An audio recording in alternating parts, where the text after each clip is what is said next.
Welcome to SVG-TV News and Sports for Tuesday, March 25th, 2014. I am Jennifer Richardson with the details. Public servants here are being told that the same modus operandi as it relates to their work is a recipe for the failure of the public service. Speaking at the opening of the Public Sector Reform Unit workshop on effective communication and productivity, Minister of the Public Service Maxwell Childs told the participants that there must be a reorientation of thoughts and a remodeling of the way tasks are carried out in order to meet the demands of the future. Childs' environment is constantly changing, and as a result, persons must skillfully and quickly adapt to the changes. We as civil servants, as public servants, must see the need for change. And we must realize that continuing to operate in the same modus operandi is a recipe for the failure of our public service. And the future will leave the public service with all its appendages behind. When I say appendages, I mean those archaic work processes and public servants who refuse to see the dawning of a new day, and those who believe that to be productive is to continue to do the things which worked 10, 20 years ago. Opposition leader Anim Eustace says he has received a report that indicates that Vincentians are being overcharged for replacing their passports at the New York consulate. Eustace was at the time speaking on the NDP's New Times Radio program yesterday. Quoting from the report, Eustace stated that for the period of August 2011 to 2013, there were unauthorized collection of passport fees amounting to close to US $300. I quote, "The consulate office has for a number of years been collecting fees of US $165 and up to US $275 for the replacement of passports. That's been done at the mission." And the report goes on, no authority was seen for the collection of these fees. In January, Edson Augustus was recalled from his position as Deputy Consul General to New York for what the government says was his involvement in activities outside the scope of his employment. While the government maintains that the former diplomat's actions were not a violation of any law here, the opposition leader says he is prepared to ask more questions, as tampering with passports is not beneficial to Vincentians. I understand that nobody did anything wrong. When I hear that and no legal action has been proposed, I raise that question. And I'm going to raise some more. And this is apart from any other actions that were being taken, some of which I now have in a report.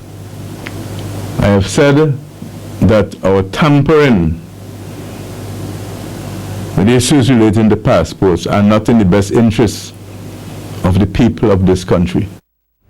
Persons here diagnosed or suffering with cancer are being encouraged to seek support from a non-profit organization, Gardner's Wellness and Respite Cancer Center, Gardner's House Incorporated, founded by Maggie Gardner based in the USA. Gardner is currently in the state to establish partnership with individuals and organizations to carry out the work of the foundation here, which she says includes offering comfort and hope to persons with the disease. So because I had the experience of the difficulty of getting resources, even though I worked, paid taxes and all of that, I found out you have got to just lose everything before the system can step in to help. And it was a bit shocking. And a lot of people are not aware of it until when it happened and their whole world turned upside down. Therefore, they don't know what to do, where to go, what to ask, who to ask. So that was the specific reason, was to focus on the person and also to give me a sense of purpose, you know, because my journey continues. Even though I'm in remission, it's you have to be vigilant too. So it gives me a sense of purpose to help somebody when they're going through the disease, because sometimes you need somebody, not always financial, but definitely emotional. Gardner, who is a 2-time breast cancer survivor, says the disease should not be seen as a death sentence and persons should go on living their lives to the fullest. You got to find something in your own world. Find something that you love. Music, as I said, dancing was part of my therapy. When I was going through it, I would go out dancing and I would be by myself and people would think that I was a bit strange. I wasn't, I was in pain, but just going there for 2 hours, that music takes me into a place where nothing can touch me in my head. So I was able to enjoy and dance whatever little I can, and then when I get back home, it's that all over again. So find something that you love to do, even if you won't be able to do it as much as you used to, and talk to somebody. It's very hard, and be true. So in other words, there are those of us who are people pleasers. You've got to stop that and start thinking about yourself. Another batch of police recruits will graduate this Thursday at a ceremony to be held at the Old Montrose Police Training School. The batch consists of 57 recruits. Thursday's passing out parade will commence at 4 p.m. with an inspection by Governor General Sir Frederick Ballantyne. Those expected to be in attendance are Prime Minister Dr. Rav Gonsalves, other members of Parliament along with other officials, and parents and guardians of the recruits. Several addresses are slated to be delivered at the event, with Director of Public Prosecution Colin Williams delivering the feature address. The recruits will display skills in march past and precision drills acquired during their 6 months of initial training.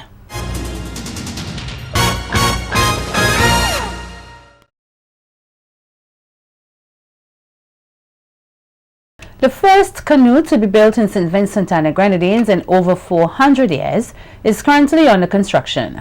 The project has been undertaken by the Kalinago tribe in collaboration with the Forestry Department.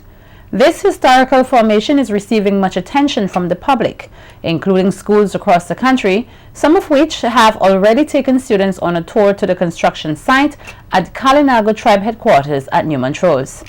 In this report, SVG-TV's Narissa Sandy outlines the details of this historical project. Of your history class at the Bethel High School, how do you feel about this happening here? It's very educational for those who in the future come in to see all of this, to see our heritage and our history. Yeah, I'm going to go back and tell them I actually see a canoe is making. I think it's wonderful.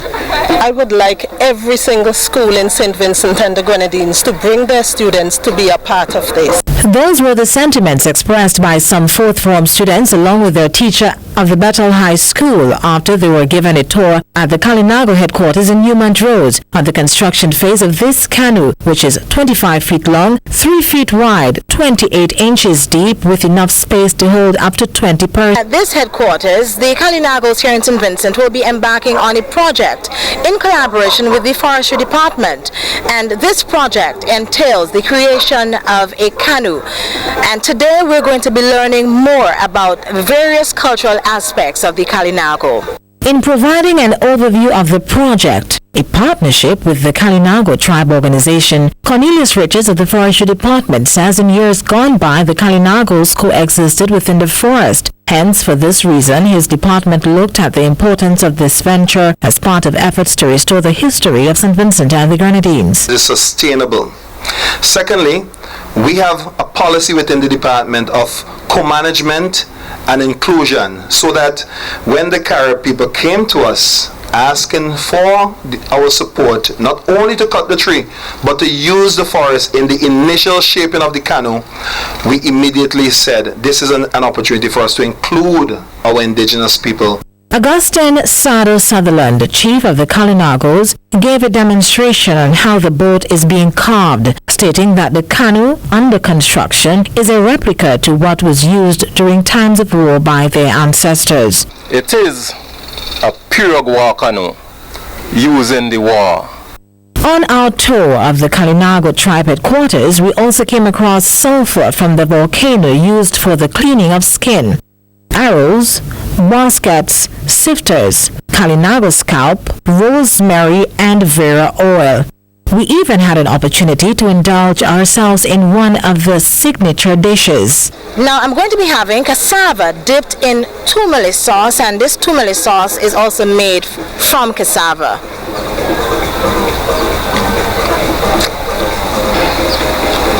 The building of the canoe like this one takes approximately 1 month. However, the tribe organization is aiming to get all the schools across the country involved in a first-hand glimpse of the building process. Hence, the canoe is expected to be completed sometime early next year. Narissa Sandy, SVG-TV News. A new business offering an array of natural, handmade and quality coconut products is to be launched here next Monday, March 31st. Briache is a manufacturing small business founded by young entrepreneurs Tareen and Bernadette Warren of Bel Air. According to a media release, the venture is an environmentally friendly business that has found ways to utilize several parts of the coconut plant, from the leaves to the water inside the coconut to extracting the milk from the fruit to make coconut oils and soaps, as well as natural scented candles. Monday's official launch takes place at the Kingston Cooperative Credit Union's conference room in Kingston at 4:30 p.m. It will feature remarks by the owners of the business, Camille Crichton of Professional Secretarial Services Limited, and reviews from 2 clients.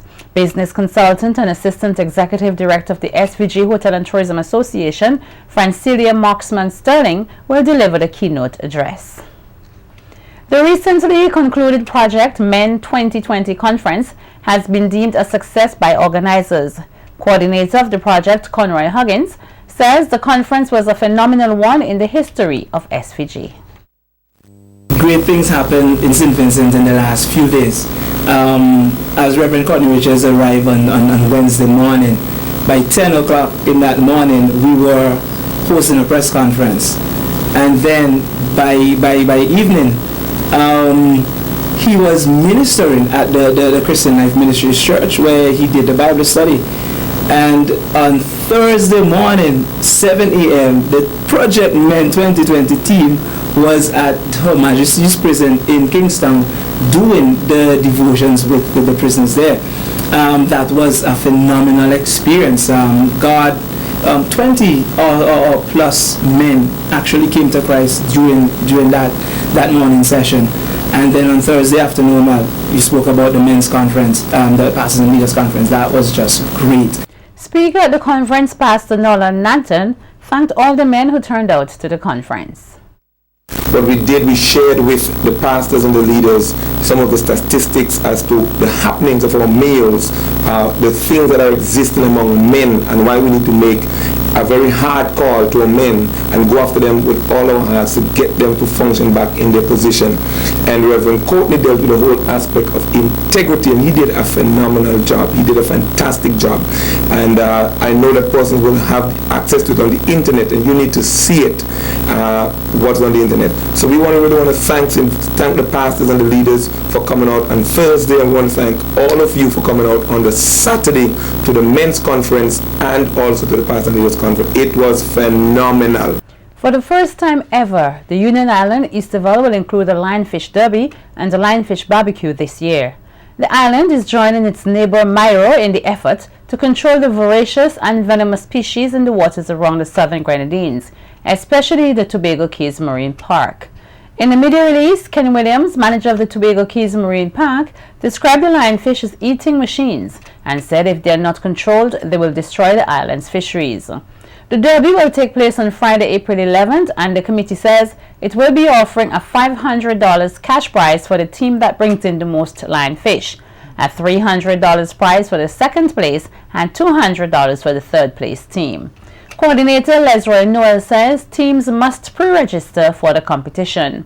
Union Islands Easterville 2014 runs from April 12th to 21st and features a number of activities including a comedy extravaganza, princess pageant, full moon party, fish fest, cultural extravaganza, and the Miss Easterville pageant.